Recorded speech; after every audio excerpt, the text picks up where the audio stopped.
On this episode of the show, we're going to talk about how to read and grow rich.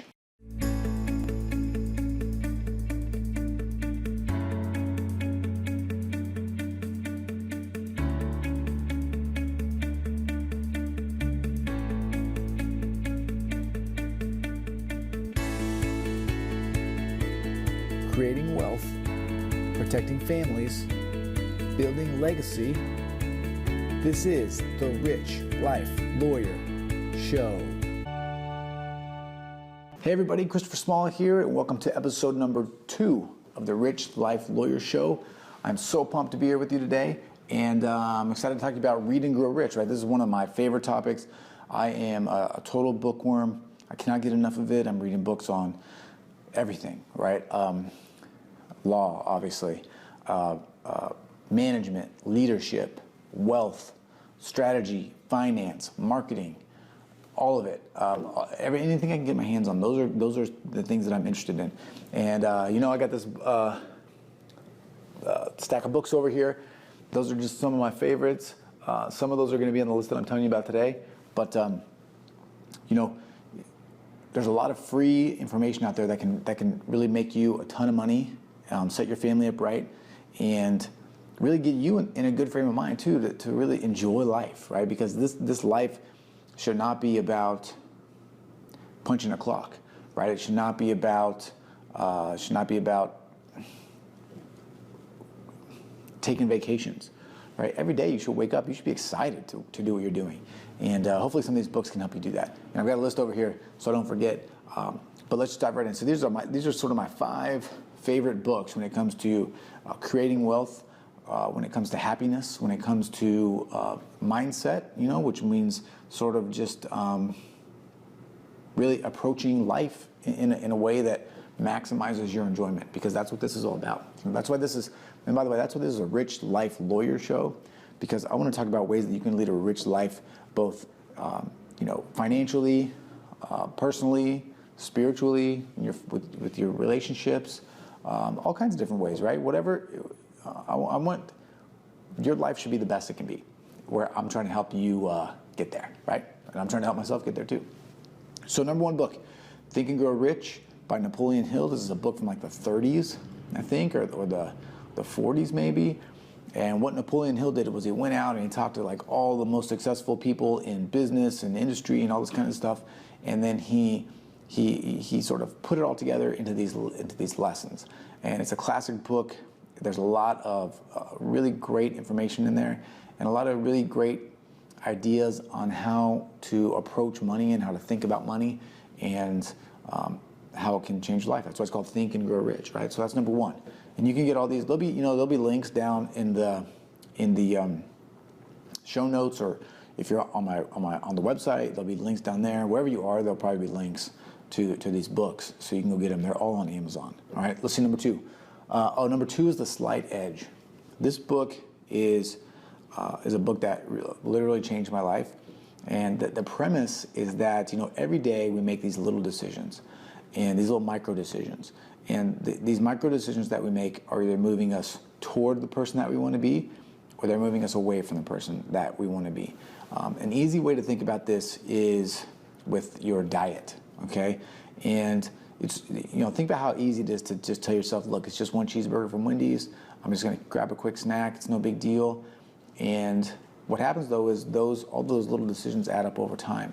And they can either send you on a trajectory up, or they can send you on a trajectory sort of going down.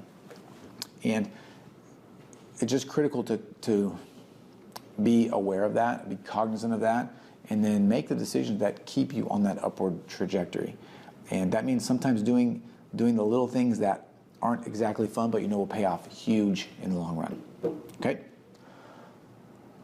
Number 3 is Money, Master the Game by Tony Robbins. This is like kind of a technical book, but it's all about money, and it's all about investing. It's all about building wealth, generating wealth.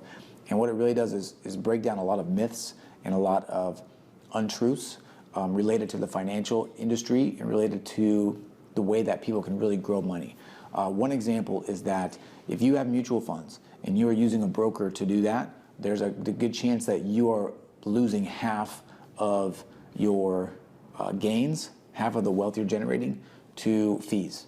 Okay, so imagine your mutual fund makes 6% a year. That's what it makes. 3% of that is going to the guy that's running your fund, and you don't have to do that.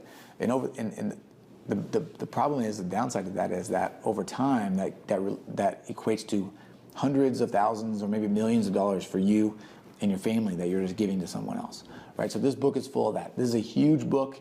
I have listened to the audio book a couple of times. I'm sort of working through the actual book myself slowly to try to really absorb all these lessons. But I would give it a shot. Number 4, Rich Dad Poor Dad. Okay, this is a really great book. I read this book when I was like 19 or 20. This is by Robert Kiyosaki, and this book, again, sort of changed the way that I viewed money, changed the way that I viewed my role in the world, and it just surrounds the idea that you can take the skills that you have, the value that you have, and you can generate a lot of income potentially for yourself over and above what you're doing at work. This is the idea of Rich Dad Poor Dad is to understand at least that there is an alternative to the time for money situation. You work X hours, you get X money, whereas you provide X value, you get X money, and that X value can be done in a really short amount of time, and still generate a lot of wealth. Okay, so that is book number 4. Book number 5. Book number 5 is a great book. It's sort of it is my life philosophy. It's called The Go-Giver by Bob Burg. The premise of The Go-Giver is simply that you should give as much as you can to as many people as you can without expecting an exact repayment, right? It's sort of the idea that karma or the world will bring that back to you. This is big in business. We refer our clients and friends and network to a lot of our other friends and a lot of our other network, and I would say 99.9% of the time we don't receive any money from that. We don't receive any sort of kickback from that or anything. It's just purely our way of enhancing the value of our clients, enhancing the value of our network. And the idea is simply that by doing that, by providing our most valuable lessons and information, that will come back to us in over time. And it does. It really has. And so I would that's one of my favorite books, and it's a concept that can get lost sometimes on us, because we're so worried about everything being even, and we're giving and we're not getting. But it's just important to maybe consider this other way of approaching things. All right, so that's it. That's my 5. That's my 5 books. This is the what is it? Read and Grow Rich segment. Okay, maybe I might have these every once in a while. Maybe every 25 shows or so, give you some more books to read, because I know you're going to run out and read and buy some of these books and read them. So I really encourage you to do that. And that's it. Last thing is always, if you got questions, send them to me. Go to facebook.com/RichLifeLawyer. You can go to Twitter @RichLifeLawyer. Just use the hashtag RichLifeLawyer. And actually, Rich Life Lawyer Show. Let's try that. Use the hashtag Rich Life Lawyer Show. And you guys have a question, I'll answer on here. All right. See ya.